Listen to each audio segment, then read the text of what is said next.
बिस्मिल्लाहिर्रहमानिर्रहीम। अस्सलाम वालेकुम नाजरीन, मैं हूं बाबर हयात और आप देख रहे हैं 24/7 उर्दू न्यूज पर बाबर हयात शो। नाजरीन, पाकिस्तान का चैंपियंस ट्रॉफी स्क्वाड फाइनलाइज हो गया और आखिरी लम्हात में कुछ बड़ी हैरानकुन किस्म की तब्दीलियां देखने को मिली हैं। अच्छी तब्दीलियां या बुरी तब्दीलियां, इसका फैसला आपने करना है। इसके ऊपर मैं भी बात करूंगा, अपनी राय दूंगा।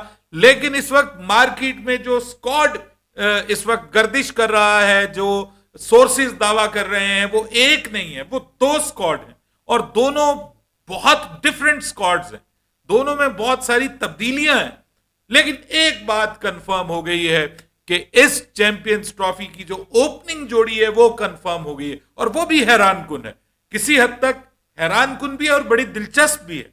इसके ऊपर बात करेंगे तफसील के साथ। पाकिस्तान का कौन सा स्क्वाड स्क्वाड नंबर 1 है, कौन सा स्क्वाड स्क्वाड नंबर 2 है, जो डिफरेंट सोर्सेज दावा कर रहे हैं, और इनमें से बेस्ट स्क्वाड कौन सा है वो भी मैं आपके साथ डिस्कस करूंगा। आप भी मुझे नीचे कमेंट्स में बताइएगा कि आपके ख्याल में जो बेस्ट स्क्वाड है वो कौन सा है, वो जरूर मुझे बताइएगा। लेकिन एक बात अब कंफर्म है कि स्क्वाड की अनाउंसमेंट अब बिल्कुल दूर नहीं है।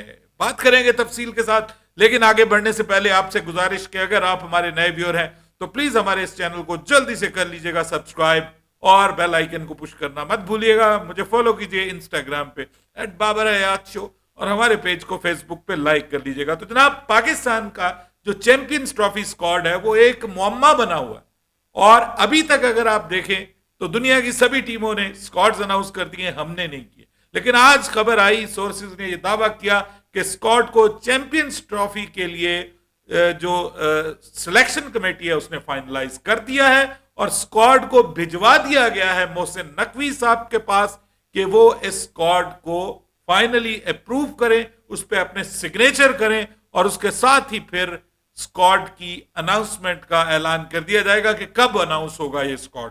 अब ये बड़ी इंटरेस्टिंग चीज है कि एक बात, जो दो स्क्वाड्स इस वक्त मेरे पास हैं उन दोनों में एक बात तो कंफर्म है कि पाकिस्तान ओपनिंग में एक नया एक्सपेरिमेंट करने जा रहा है। मैं उसको एक्सपेरिमेंट नहीं कहता, क्योंकि अगर बाबर आजम ओपनिंग करने जा रहे हैं फखर जमान के साथ तो ये कोई एक्सपेरिमेंट नहीं है। या इवन अगर फखर जमान और मोहम्मद रिजवान भी ओपनिंग करते हैं तो ये भी कोई अचंभे की बात नहीं है। ये मेरे ख्याल में कोई एक्सपीरियंस नहीं है। लेकिन एक नई अप्रोच जरूर है कि पाकिस्तान की टीम जो है वो एक नई अप्रोच के साथ आगे बढ़ने की कोशिश कर रही है। और वो अप्रोच क्या है कि टीम के अंदर जो मैक्सिमम हमने ओपनर्स ही डाले हुए थे उनको कम करें और प्रॉपर मिडिल ऑर्डर बल्लेबाजों को टीम का हिस्सा बनाएं। प्रॉपर मिडिल ऑर्डर बल्लेबाजों को टीम का हिस्सा बनाएं। तो इस हवाले से दोनों स्क्वाड, दोनों टाइप ऑफ स्क्वाड्स में एक कदरे मुश्तरक ये है कि इन स्क्वाड्स में ना शान मसूद है ना इमामुल हक है। सो पाकिस्तान ने यह फैसला किया है कि पाकिस्तान कोई और स्पेशलिस्ट ओपनर नहीं लेकर के आएगा, बल्कि दोनों स्क्वाड्स के अंदर एक चीज और कदरे मुश्तरक है जिसके बारे में मैं आपको पहले ही बता चुका हूं कि पाकिस्तान के एक मिडिल ऑर्डर ऑलराउंडर के हवाले से बातचीत हो रही थी, उस पर डिस्कशन हो रही थी और मैंने आपको, I was the first one जिसने खुशदिल शाह की बात की थी, वरना किसी ने भी खुशदिल शाह की बात नहीं की। ठीक है, यहां पे मैंने आपको बताया था कि Khushdil Shah is going to be the part of Pakistan squad as an allrounder और उसकी वजह उसकी करंट परफॉर्मेंस। आज भी उसने बल्लेबाजी में, वो आज नहीं चला, 13-14 रन बनाए, लेकिन बॉलिंग करते हुए उसने 4 ओवर्स में 31 रन देकर 3 खिलाड़ियों को आउट किया। तो बॉलिंग भी वो अच्छी कर रहा है। तो पाकिस्तान क्रिकेट टीम को एक power hitter middle order, lower middle order में मिलेगा फिनिशर के तौर पे, और साथ में आपको 10 ओवर नहीं भी करवाता तो 5-6 ओवर तो आप उससे करवा सकते हैं। साथ में 4-5 ओवर आप सलमान अली आगा से करवा सकते हैं। जो इंटरेस्टिंग चीज है, जो बहुत इंटरेस्टिंग चीज है मेरे लिए, और जो बड़ी खबर है आज की, जिसको कुछ सोर्सेज दावा कर रहे हैं, वो है सऊद शकील की entry. This is a very good decision. अगर ये डिसीजन हुआ है ना तो ये बहुत अच्छा डिसीजन हुआ है। इससे पाकिस्तान का जो मिडिल ऑर्डर और लोअर मिडिल ऑर्डर है वो बहुत ज्यादा स्ट्रेंथन हो गया। पाकिस्तान का जो मिडिल ऑर्डर था उसमें मैं मानता हूं इरफान खान न्याजी था, तैयब ताहिर था, लेकिन मैं ये समझता हूं कि ये दोनों यंगस्टर्स में से दो की जगह नहीं बनती, ठीक है, एक की जगह बनती है आपकी प्लेइंग 11 में।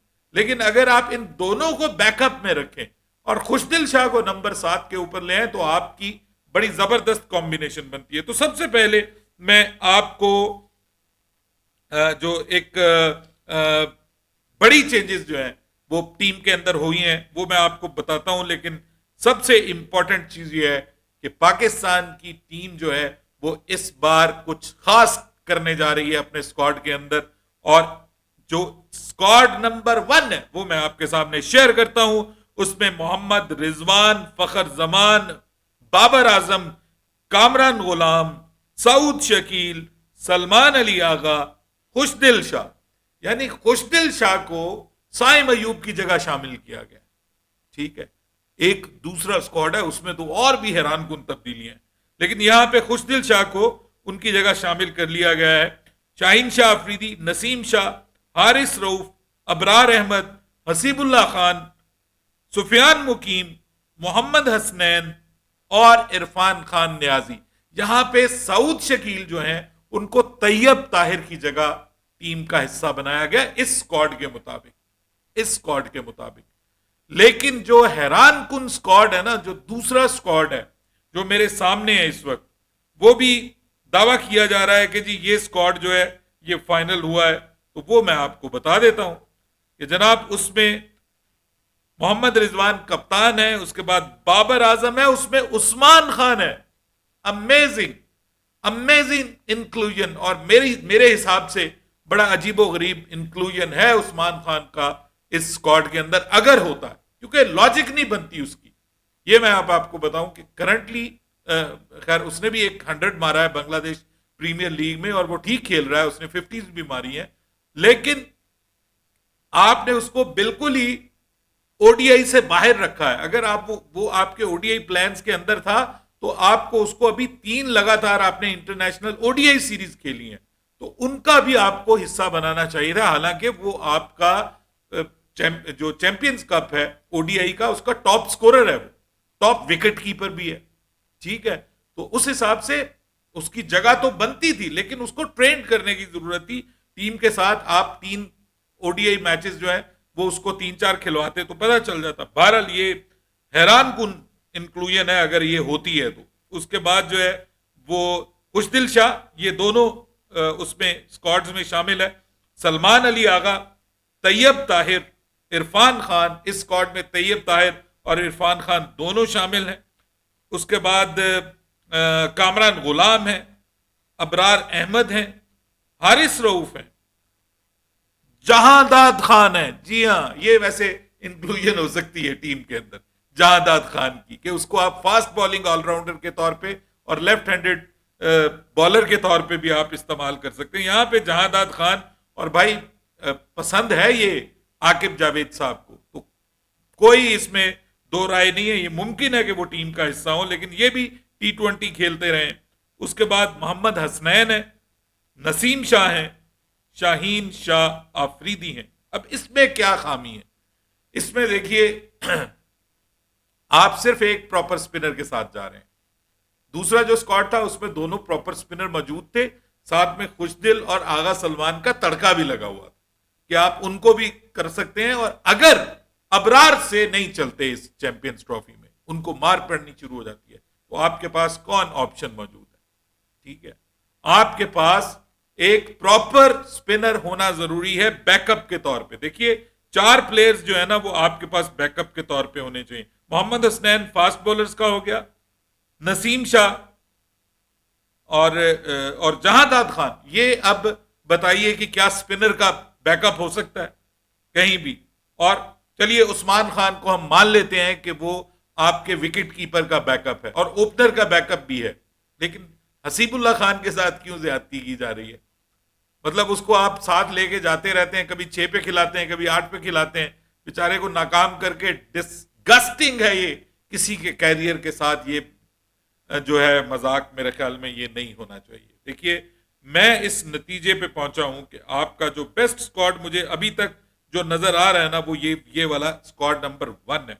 देखिए ये मुझे इसलिए अच्छा लग रहा है कि इसके अंदर सऊद शकील की अगर एंट्री आती है ना, तो एक प्रॉपर बल्लेबाज जो कि नंबर 4 पे या नंबर 5 पे भी अगर आप उसको खिलाते हैं तो वो लंबी इनिंग्स भी खेल सकता है। आपका टॉप ऑर्डर नाकाम होता है तो वो आपको मुश्किल से निकालने वाला है। अब रिजवान के साथ मिलकर उसने जो है वो आपको पता है कि अभी टेस्ट मैच में भी बड़ी जबरदस्त परफॉर्मेंस दी है। उसने टफ कंडीशंस में साउथ अफ्रीका के सेंचुरियन के मैदान में उसने 84 रन बनाए हैं जहां पे कोई बल्लेबाज नहीं चल रहा था। तो वहां पे ये साबित होता है कि यार ये लड़का जो है इसमें दमखम है, इसको पाकिस्तान के स्क्वाड का हिस्सा जरूर होना चाहिए। दूसरे नंबर पे ये देखिए कि इसमें आपके जो बैकअप्स हैं, फास्ट बॉलर का बैकअप आपके पास मौजूद है मोहम्मद हसनैन, स्पिनर का बैकअप आपके पास मौजूद है सुफियान मुकीम, ठीक है। मिडिल ऑर्डर बल्लेबाज का बैकअप आपके पास मौजूद है इरफान नियाजी, ठीक है। ये आपके पास बैकअप मौजूद है मिडिल ऑर्डर के बल्लेबाज का। और बतौर एक ओपनर प्लस विकेट कीपर के बल्ले के तौर पे आपके पास हसीबुल्लाह खान का मौजूद है बैकअप। ये 4 बैकअप होते हैं। बेसिकली 15 रुकनी क्या होता है कि आपने अपने 4 शोबों के बैकअप रखने होते हैं जो क्रिटिकल शोबे होते हैं आपके। फास्ट बॉलर खुदा न खास्ता कहीं भी अनफिट हो गया तो आपके पास साथ आपका मुस्तकिल एक फास्ट बॉलर चल रहा हो जो आपको उसकी जगह आप रिप्लेस कर सकें। फिर यह है कि स्पिनर की जगह भी एक स्पिनर है, वो आप टीम का हिस्सा। कहीं पे पिच ऐसी होती है कि जो स्पिनर्स के लिए बहुत मददगार है, आप 3 स्पिनर्स के साथ जाना चाहते हैं तो आपके पास ऑप्शन तो होनी चाहिए ना। और उसके बाद अगर मिडिल ऑर्डर में कोई मसला बनता है तो Irfan Khan Niazi can bat at number 4, number 5, number 6, number 7।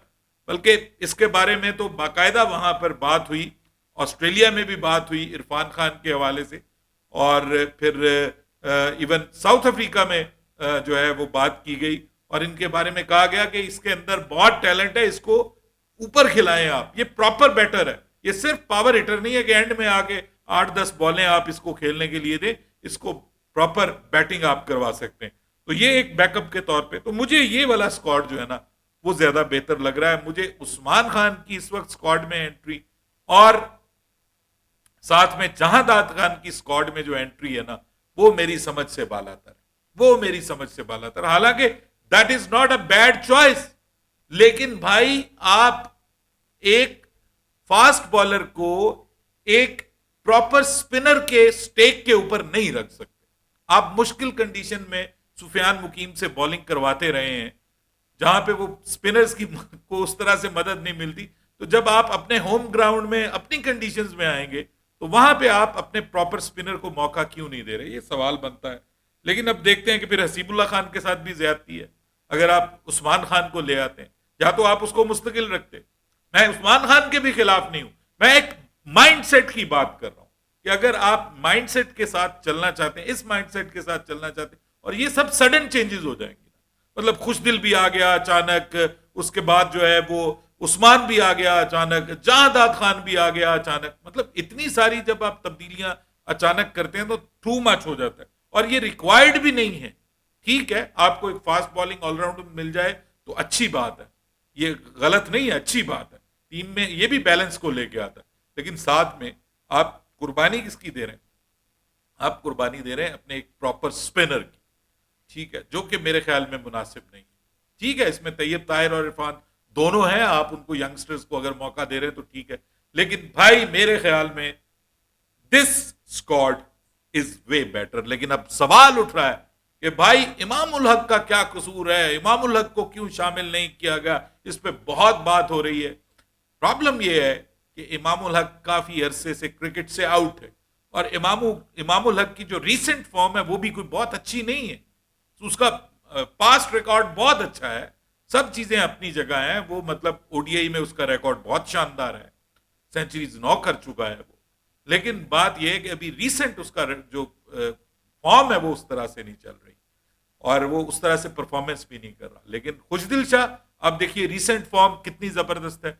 अगर आप सऊद शकील को डाल रहे हैं तो देखिए उसकी रीसेंट फॉर्म अच्छी है, वो अच्छा खेल रहा है, तगड़ा खेल रहा है और आपके मिडिल ऑर्डर में वो रीढ़ की हड्डी की हैसियत बन सकता है क्योंकि वो प्रॉपर एक प्लेयर है and he can hit sixes as well. लोग कहते हैं वो बहुत कमजोर है, वो छक्के कहां से लगाएगा, छक्के वो लगा के दिखाता है। ठीक है, लेकिन यहाँ पे बहुत से लोगों को दुख होगा कि भाई शान मसूद ले आते आप, शान मसूद नहीं तो आप जो है वो कुछ लोग उसके लिए बहुत बोल रहे थे, इमामुल हक के लिए, कि भाई उसको आना चाहिए। तो ये बात तो अब तय है कि इमाम और शान नहीं आ रहे, बाबर और फखर ओपनिंग करने जा रहे हैं, and this is not bad by the way. ODI में बाबर आजम ओपनिंग करता रहा है, अंडर 19 वर्ल्ड कप में भी की है, उसके अलावा भी ओडीआईज में वो ओपनिंग करता रहा है।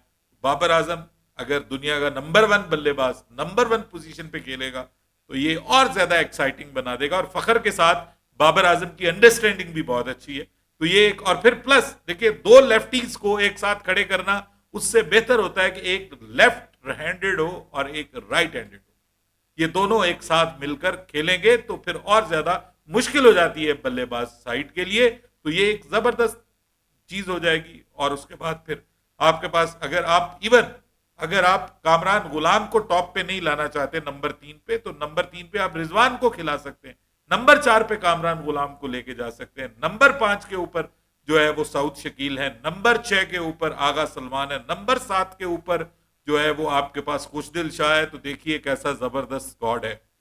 लेकिन अगर आप जहांदाद खान को खिलाना चाहते हैं तो फिर आपको या तो नसीम शाह को बिठाना पड़ेगा या हारिस रऊफ को बिठाना पड़ेगा, क्योंकि आप अगर कहें कि शाहीन शाह अफरीदी बैठेंगे तो वो तो हो नहीं सकता।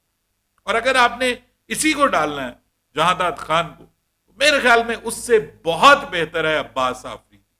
अब्बास आफरीदी एक ज्यादा अच्छी चॉइस है, वो बॉलर बहुत अच्छा है और साथ में he can bat as well, तो आप उसको शामिल कर सकते। आज हमारे कुछ दोस्त मुझसे कह रहे थे बाबर भाई शादाब को होना चाहिए, मैंने कहा शादाब फिलहाल उसका हक नहीं बनता, उसकी जगह नहीं बनती। अपनी राय दीजिएगा जी, आपको कौन सा स्क्वाड ज्यादा बेहतर लगा है मुझे जरूर बताइएगा। अगर आप मेरी राय से मुत्तफिक हैं तो फिर भी मुझे बताइएगा कि मैंने ठीक कहा, अगर नहीं ठीक कहा तो तब भी बता दीजिएगा। हम तो सर सुनने के लिए और पढ़ने के लिए आपके कमेंट्स बेताब बैठे हैं। इजाजत दीजिएगा, अल्लाह हाफ़िज़।